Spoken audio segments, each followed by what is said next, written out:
வீடியோல பார்க்கும்போதே நம்மளுக்கு ஐயோன்னு இருக்கு, மிகுந்த வேதனையாக இருக்கிறது. எனக்கு நடந்து போய் கொண்டிருக்க குழந்தைய கசக்கி எரிந்திருக்கிறான். இன்னைக்கு வரைக்கும் தமிழகத்தில் அவன் கண்டுபிடிக்கப்படவில்லை என்றால் என்ன நடந்து கொண்டிருக்கிறது என்பது எல்லோருக்கும் மிக மிக வேதனையாக இருக்கிறது. சிசிடிவி கேமரால பிடிப்பட்ட ஒரு நபரை பிடிக்க முடியவில்லை என்றால் என்ன ஆட்சி நடக்கிறது நான் கேட்கிறேன். இதுல வேற ஒருத்தர் வீட்டுக்காக போய் 10 நிமிஷம் பேசணுமா?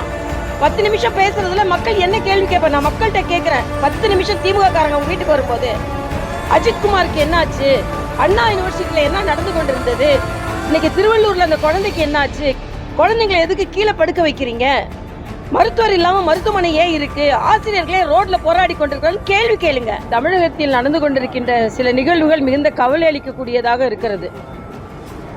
ஒரு குழந்தை திருவள்ளூர் மாவட்டத்தில் நடந்து போய் கொண்டிருக்க குழந்தைய ஒரு காமுகன் 5 நாட்களுக்கு முன்னாலேயே கசக்கி எரிந்திருக்கிறான். இன்னைக்கு வரைக்கும் தமிழகத்தில் அவன் கண்டுபிடிக்கப்படவில்லை என்றால் என்ன நடந்து கொண்டிருக்கிறது என்பது எல்லோருக்கும் மிக மிக வேதனையாக இருக்கிறது. ஆனால் இதையெல்லாம் கொஞ்சம் கூட கண்டு கொள்ளாமல் வீட்டுக்கு போங்க, பாஜகவை பற்றி பேசுங்க, அதிமுகவை பற்றி பேசுங்க, நீங்கள் ஓட்டு வாங்குங்க, உறுப்பினர் சேருங்க, 2.5 கோடி பேரை சேருங்க, இப்படித்தான் முதலமைச்சர் பேசிக் கொண்டிருக்கிறாரே தவிர தமிழகத்தில் உள்ள பிரச்சனையை என்றாவது பேசுகிறாரா? மிகுந்த வேதனையாக இருக்கிறது. எனக்கு ஒரு சின்ன குழந்தை அந்த வீடியோவில் பார்க்கும்போதே நம்மளுக்கு ஐயோன்னு இருக்கு. ஆனால் அதை பற்றிலாம் கொஞ்சம் கூட கவலைப்படாமல் இன்னைக்கு முதலமைச்சரோட பேச்சுக்கள் எடுத்து பாருங்க.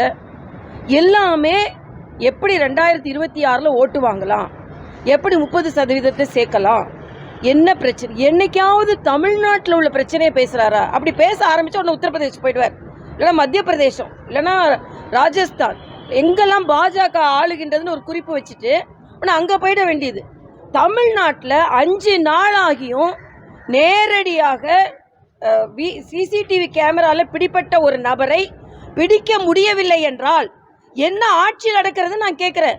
இதுல வேற ஒருத்தர் வீட்டுக்காக போய் 10 நிமிஷம் பேசணுமா?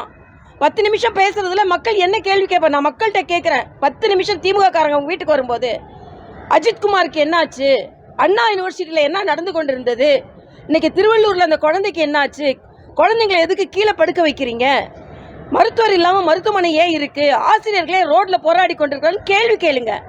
ஆக 10 நிமிஷம் 100 நிமிஷம் பேசினாலும் இனிமே மக்கள் நிச்சயமாக அமைதியாக மாட்டார்கள். மக்கள் கேள்வி கேட்பதற்கு தயாராக இருந்து கொண்டிருக்காங்க. திமுக காரங்க 10 நிமிஷம் போய் பேச போறாங்களாம். பெரிய லிஸ்ட் கேள்வியோடு மக்களும் தயாராக தான் இருக்கிறாங்க. இது நீங்களே போய் அவங்ககிட்ட கேள்வி கேட்கறதுக்கு ஒரு வாய்ப்பை ஏற்படுத்தி கொண்டு இருக்கிறீர்கள் என்பதுதான். 5 மாநகராட்சியில் உள்ள கவுன்சிலர்கள்லாம் ராஜினாமா பண்ணணும், ஏன்னா ஊழல் குற்றச்சாட்டு. அப்போ இவ்வளவு நாள் மக்கள் அந்த ஊழல் குற்றத்தினால், அந்த ஊழல் நடவடிக்கையினால் பாதிக்கப்பட்டு தான் இருந்தாங்க. ஆக தேர்தல் வருகின்ற உடனே இவ்வளவு நடவடிக்கை எடுக்கிறது என்பதுதான் கவலை அளிக்கக்கூடிய ஒன்றாக இருக்கிறது.